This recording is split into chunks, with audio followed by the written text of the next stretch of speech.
Hello students, good morning. आज हम लोग टेंस पढ़ेंगे, है ना। क्या पढ़ेंगे?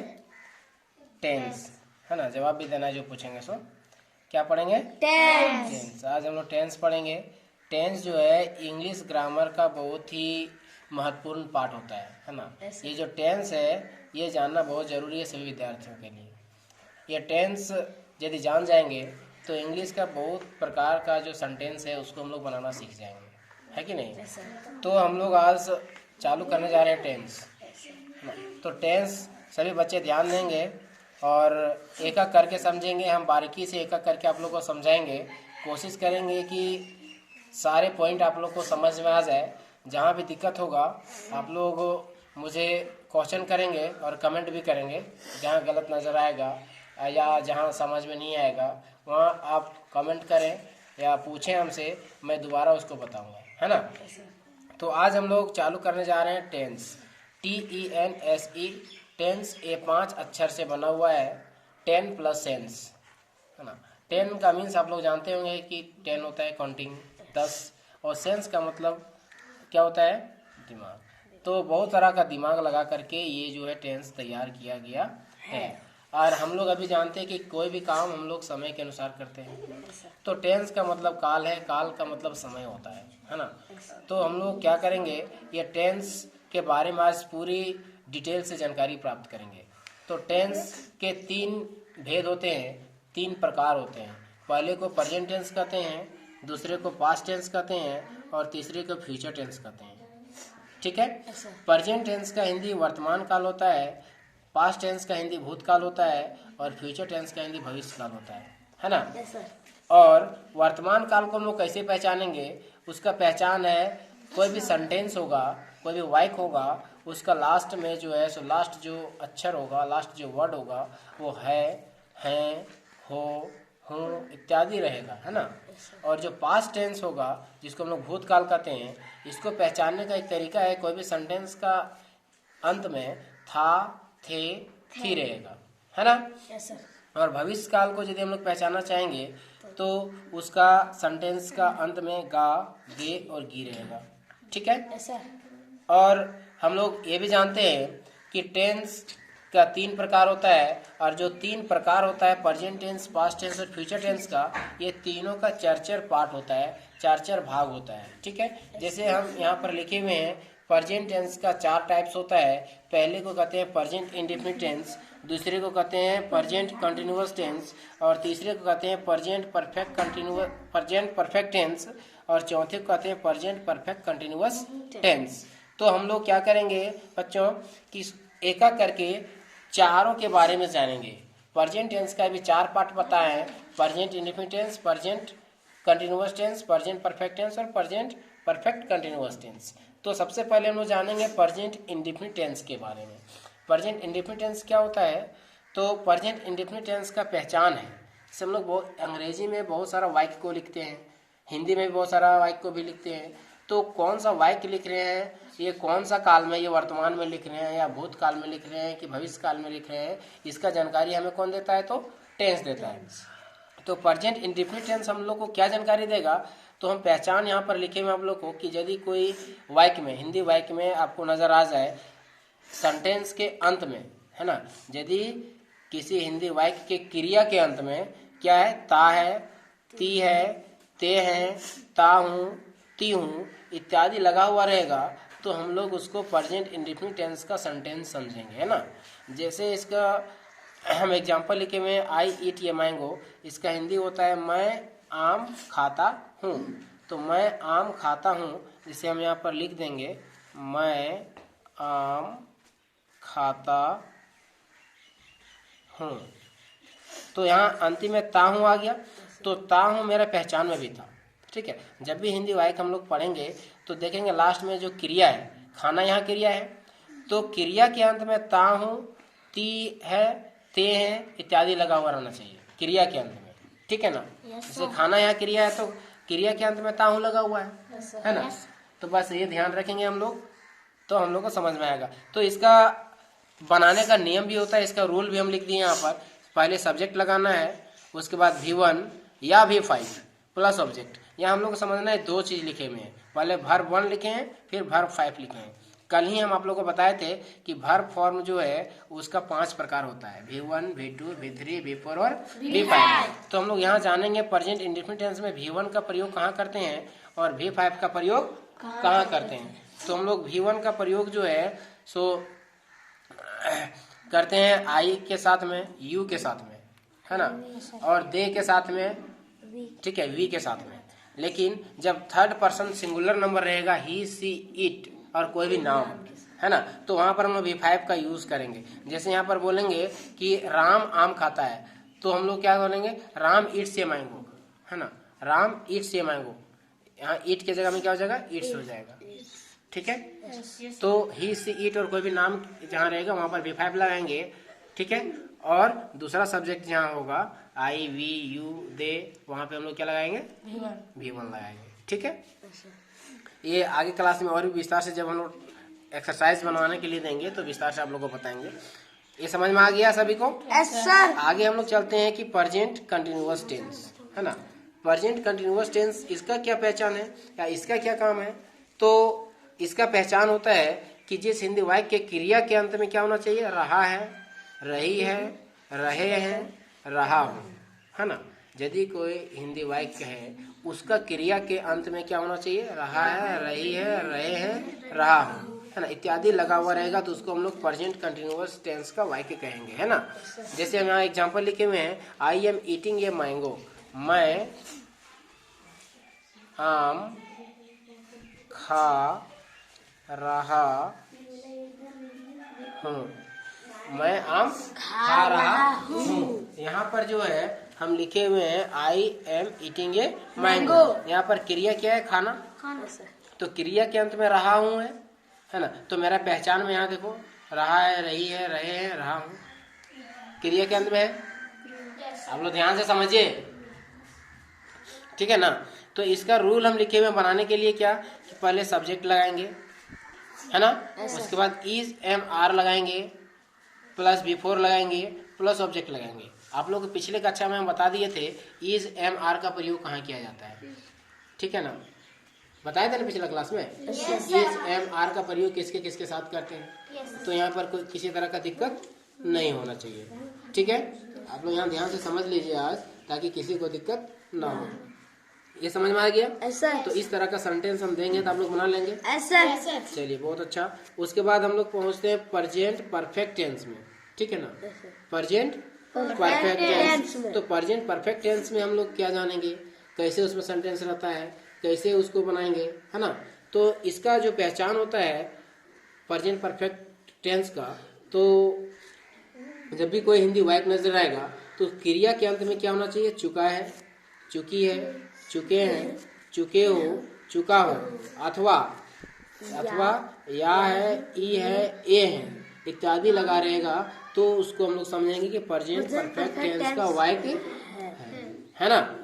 तो हम लोग इसको कैसे बनाएंगे, जैसे मैं एग्जांपल यहाँ लिखे हुए, I have eaten a mango, मैं आम खा चुका हूँ, मैं आम खा चुका हूँ। देखो खाना या क्रिया है, तो क्रिया के अंत में चुका हूँ, चुके हैं, पहचान में भी यही ना बताए थे, चुका है, चुके, चुके हैं, अथवा या है, ई है, ये है, इसको बोल सकते हैं। मैं आम खाया हूँ, वो भी हो जाएगा क्या। तो इसका रूल है बनाने का, सब्जेक्ट प्लस हैव या has plus V3 plus object. अब ये भी तुम लोग को हम बता चुके थे कि हैव का प्रयोग कहाँ करते हैं और हैज का प्रयोग कहाँ करते हैं, है ना। ही, सी, इट और कोई भी नाम के साथ हैज का प्रयोग करते हैं, बाकी हैव का प्रयोग आई, वी, यू के साथ करते हैं, दे के साथ करते हैं, ठीक है। ये आप लोग जान चुके हैं। उसके बाद हम लोग पहुँचते हैं प्रेजेंट परफेक्ट कंटिन्यूअस टेंस। ये प्रेजेंट टेंस का चौथा पार्ट है, ठीक है ना। तो इसका क्या पहचान होता है कि जिस हिंदी वाक्य क्रिया के अंत में ता रहा हूँ, ती रही है, ते रहे हैं, ता रहा है, ते रहे हो इत्यादि लगा रहेगा, तो हम लोग उसको प्रेजेंट परफेक्ट कंटिन्यूअस टेंस कहेंगे, है ना। जैसे इसका एग्जांपल लिखें, I have been eating a mango, मैं आम खाता रहा हूँ। मैं आम खाता रहा हूँ। हम इसका क्या लिखा है पहचान कि जिस हिंदी वाक्य की क्रिया के अंत में, क्रिया यहाँ खाना है ना, तो इसके अंत में ता बोल रहे हैं तो या भी आ रहा है, ता आ रहा हूँ, ती आ रही है ना, तो वो भी आ रहा, ऐसे रहेगा तो भी बनाएंगे, या ता रहा हूँ ती रहे हैं तो भी रहेगा ये। ठीक है, समझ में आ गया। इसका रूल क्या है कि सब्जेक्ट पहले डालेंगे, प्लस हैव या हैज डालेंगे, प्लस इसमें बीन डालेंगे, ठीक है, प्लस बिफोर प्लस ऑब्जेक्ट डालेंगे। ठीक है, इसमें फॉर और सिंस का भी प्रयोग किया जाता है, लेकिन आगे हम आप लोगों को बताएंगे। अभी हम ऑब्जेक्ट तक रूल अभी यहीं तक रोके हुए हैं। ठीक है, तो जब कोई डेट वगैरह आ जाएगा, कोई समय आ जाएगा, कोई ईस्वी आ जाएगा, है ना, तो वहां पर हम लोग फॉर और सिंस का प्रयोग करेंगे, आगे बताएंगे हम आप लोग को, है ना। तो ये आपका प्रेजेंट टेंस यहाँ से यहाँ इसका 4 पार्ट है, ये आप लोग को हम आज कंप्लीट किए, है ना। इसी प्रकार से हम लोग जानेंगे पास्ट टेंस के बारे में। पास्ट टेंस यानी भूतकाल, है ना, उसका बताए थे कि वाई की क्रिया के अंत में क्या होना चाहिए, था, थे, थी होना चाहिए। जिस तरह से प्रेजेंट टेंस के बारे में बताएं कि 4 पार्ट होता है, उस तरह से पास्ट टेंस का भी 4 पार्ट होता है ना। जैसे past indefinite tense, past continuous tense, past perfect tense, past perfect continuous tense. ठीक है, तो जिस तरह से प्रेजेंट टेंस के बारे में जाने, उस तरह से पास्ट टेंस के बारे में भी है, क्या नहीं। तो एक जानेंगे तो लगभग सब जान जाएंगे। तो यहाँ पर थोड़ा थोड़ा अंतर है। थोड़ा थोड़ा अंतर क्या है कि प्रेजेंट टेंस में बताया था कि है, हो, हूँ नजर आएगा। अब पास्ट टेंस में था, थे, थी सभी वाक्यों में नजर आएगा, लेकिन थोड़ा थोड़ा अंतर पाया जाएगा। ठीक है, तो पास्ट इंडेफिनिट टेंस में यदि हम लोग चलेंगे तो पास्ट इंडेफिनिट टेंस के बारे में यहाँ पर जानेंगे तो इसका पहचान क्या होता है, ता था, ती थी, ते थे, अथवा या, ये, ई, चुका, चुके, चुकी, यानी अधूरा जो वाक्य होता है उसको हम लोग क्या है पास्ट इंडेफिनिट टेंस में रखते हैं और उसी से बनाते हैं। इसका रूल होता है subject plus V2 plus object. इसमें हम लोग क्या करेंगे, V2 का प्रयोग करेंगे। ठीक है, असर्टिव सेंटेंस में V2 का प्रयोग करेंगे। ठीक है, लेकिन इसमें से क्या है, असर्टिव से जैसे ही हम लोग नेगेटिव में चेंज करेंगे वो V2 से V1 हो जाता है, V2 से V1 हो जाता है। तो यहाँ पर एग्जाम्पल लिखे हुए हम I ate a mango, ईट का V2 है ये, है ना। यहाँ पर बताए थे ईट यहाँ V1 है ना, V1 ईट, इसी का दूसरा रूप एट होता है। तीसरा आप लोग जानते हैं इटेन होता है ना, तीसरा इटेन होता है, चौथा ईटिंग होता है और पांचवा ईट्स होता है ना, EATS। ठीक है, तो आप लोग को हम बता रहे थे पास्ट इंडेफिनिट टेंस में, तो पास्ट इंडेफिनिट टेंस में हमेशा असर्टिव सेंटेंस में V2 का प्रयोग करेंगे। ठीक है, मैं खाता था, I ate होगा, मैं दौड़ता था, I run, RAN, है ना। तो उसी तरह से बनाएंगे, मैं लिखता था, I wrote, मैं हंसता था, I laughed, तो V2 लगाएंगे। ठीक है, अब हम लोग जानेंगे पास्ट कंटिन्यूअस टेंस के बारे में। पास्ट कंटिन्यूअस टेंस क्या है कि इसमें जिस हिंदी वाक्य क्रिया के अंत में रहा था, रही थी, रहे थे, है ना, ये लगा रहेगा तो हम लोग उसको समझेंगे कि पास्ट कंटिन्यूअस टेंस का वाक्य है। इसका रूल होता है subject plus was were plus before plus object. तो सब्जेक्ट की जगह हम आई डाल दिए, आई के साथ हमेशा वाज लगता है और जहाँ थे रहेगा वहाँ वेयर लगता है, ये बताए थे आप लोग पिछले क्लास में। उसके बाद में बिफोर लगा देंगे, ईट का बिफोर ईटिंग होता है, फिर ये मैंगो, ये क्यों लगाते हैं, एन क्यों लगाते हैं आप लोग को पहले बता चुके हैं, है ना। जो काउंटेबल नाउन के पहले हम लोग ये एन का यूज कर सकते हैं। तो I was eating a mango, मैं आम खा रहा था। ठीक है, मैं आम खा रहा था। इसी तरह सेंटेंस रहेगा, मैं खेल रहा था, आई वॉज प्लेइंग, मैं हंस रहा था, आई वॉज लाफिंग, हो जाएगा ना। उसी तरह से फिर आप आगे बढ़ेंगे पास्ट परफेक्ट टेंस के बारे में। तो पास्ट परफेक्ट टेंस के बारे में आज हम लोग जानेंगे।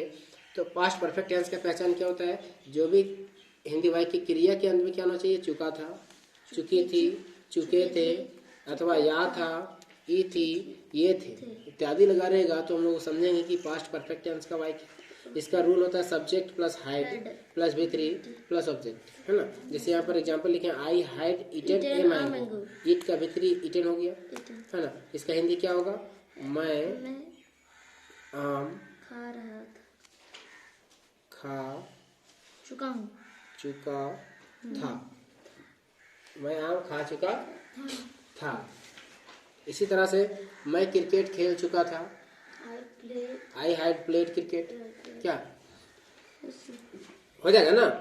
अब आगे हम लोग चलेंगे पास्ट परफेक्ट कंटिन्यूअस टेंस के बारे में। पास्ट परफेक्ट कंटिन्यूअस टेंस के बारे में यदि जानेंगे तो इसका पहचान होता है कि जिस हिंदी वाक्य की क्रिया के अंत में ता रहा था, ती रही थी, ते रहे थे, है ना, इत्यादि लगा रहेगा तो हम लोग उसको पास्ट परफेक्ट कंटिन्यूअस टेंस समझेंगे। ठीक है।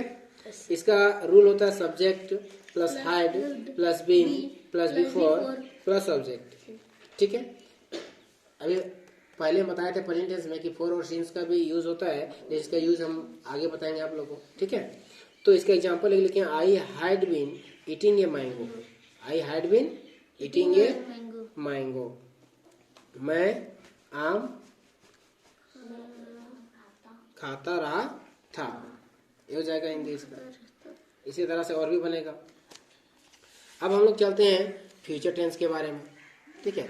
जिस तरह से प्रेजेंट और पास्ट में बताया कि 4 पार्ट होता है, उस तरह से फ्यूचर टेंस का भी 4 पार्ट होता है।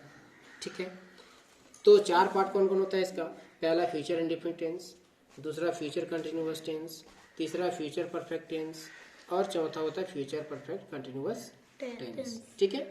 जिस तरह से हम लोग पीछे जाने हैं प्रेजेंट टेंस और पास्ट टेंस के बारे में, उसी तरह से हम लोग फ्यूचर टेंस के बारे में भी आज जानेंगे। ठीक है। तो फ्यूचर टेंस के जो पहला जो पार्ट है वो फ्यूचर इंडेफिनिट टेंस है।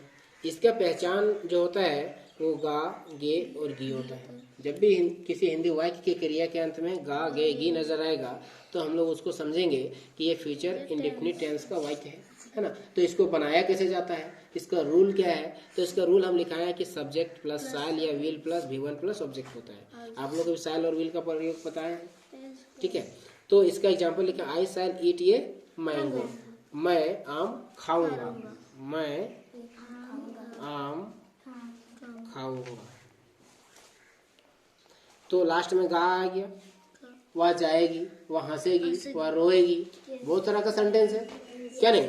तो हम लोग क्या करेंगे, ही, सी, इट और कोई भी नाम के साथ विल लगाएंगे, है ना। आई, वी, दे, यू के साथ क्या लगाएंगे, है ना, आई, वी के साथ सेल लगाते हैं। लेकिन अब जो है सो मॉडर्न इंग्लिश ग्रामर में सभी सब्जेक्ट के साथ विल लगाया जाता है, लेकिन ग्रामर में देखेगा तो क्या होगा कि ही, सी, इट और कोई भी नाम रहता है तो उसके साथ विल का प्रयोग किया जाता है, और आई के साथ, वी के साथ, दे के साथ, है ना, और यू के साथ सेल का प्रयोग किया जाता। ठीक है ना। अब हम लोग पढ़ेंगे फ्यूचर कंटिन्यूअस टेंस। ठीक है। फ्यूचर कंटिन्यूअस टेंस, तो इसका क्या पहचान होता है, जिस हिंदी वाक्य की क्रिया के अंत में क्या होना चाहिए, ता रहेगा, ती रहेगी, ते रहेंगे, ता रहूंगा इत्यादि लगा रहेगा। तो हम लोग को समझ लेना है कि ये जो वाक्य है वो फ्यूचर कंटिन्यूअस टेंस का है। इसका सब्जेक्ट लिखा है सब्जेक्ट प्लस साइल या will plus be plus object. ठीक है। तो वही एग्जांपल लिखे इसमें, I shall be eating a mango, I shall be eating a mango, मैं आम खाता रहूंगा। ठीक है, मैं आम खाता रहूंगा, वह क्रिकेट खेलता रहेगा, है ना, हम लोग सिनेमा देखते रहेंगे, होगा ना। इस तरह से बहुत सारा बन जाएगा। उसी तरीके से फिर आप लोग आगे बढ़ेंगे तो फ्यूचर परफेक्ट टेंस के बारे में जानेंगे। फ्यूचर परफेक्ट टेंस का पहचान क्या होता है कि जिस हिंदी वाक्य की क्रिया के अंत में क्या होना चाहिए, चुकेगा, चुकेगी, चुकेंगे, चुकूंगा, है ना। यदि ये नजर आ जाए किसी हिंदी वाक्य की क्रिया के अंत में तो समझ लेना है ये फ्यूचर परफेक्ट टेंस है। इसको बनाने का नियम क्या होता है, पहले सब्जेक्ट लगाएंगे, उसके बाद साइल या विल लगाएंगे, प्लस हैव लगाएंगे, प्लस V3 लगाएंगे, प्लस ऑब्जेक्ट लगाएंगे। ठीक है। तो साइल और विल का प्रयोग पहले बताया है ना, कि आई के साथ, वी के साथ, यू के साथ, दे के साथ साइल लगाते हैं, ही, सी, इट और कोई भी नाम के साथ विल लगाते हैं। ठीक है। बाकी हैव इसमें सबके साथ लगाएंगे। एग्जाम्पल क्या लिखा है, I shall have eaten a mango, I shall have eaten a mango, मैं आम खा चुकूंगा, मैं आम खा चुकूंगा। ठीक है। वह क्रिकेट खेल चुकेगा, हम लोग सिनेमा देख चुकेंगे, है ना। बहुत तरह का सेंटेंस है जो बनेगा इससे। उसके बाद हम लोग चलेंगे फ्यूचर परफेक्ट कंटिन्यूअस टेंस में।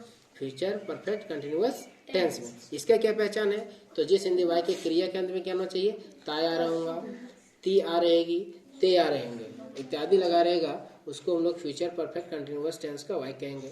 इसका बनाने का नियम क्या होता है, पहले सब्जेक्ट लगाएंगे, उसके बाद शैल या विल लगाएंगे सब्जेक्ट के अनुसार, प्लस हैव लगाएंगे, प्लस इसमें बीन ऐड हो जाएगा, है ना, प्लस बिफोर प्लस ऑब्जेक्ट। ठीक है। ऐसे एग्जांपल लिखें, I shall have been eating a mango, मैं आम खाता हुआ रहूंगा।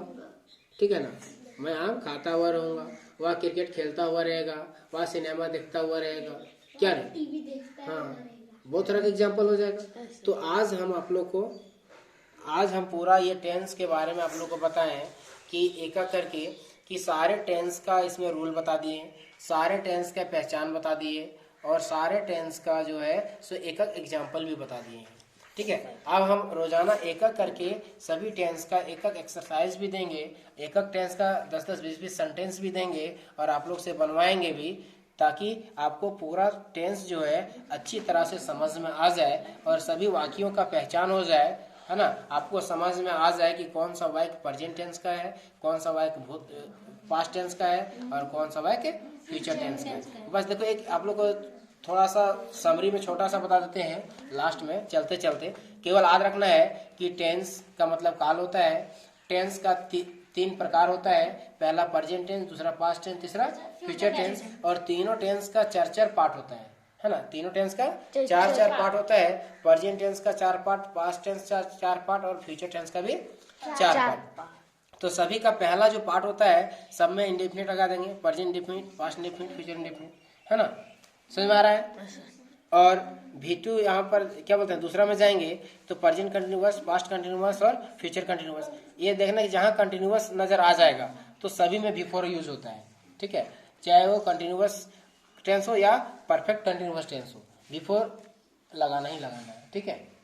और यहाँ पर 3 में जाएंगे, परफेक्ट टेंस में, चाहे वो प्रेजेंट परफेक्ट हो, चाहे वो पास्ट परफेक्ट हो, चाहे फ्यूचर परफेक्ट हो, ये तीनों में वर्ब का तीसरा रूप यूज होता है। ठीक है।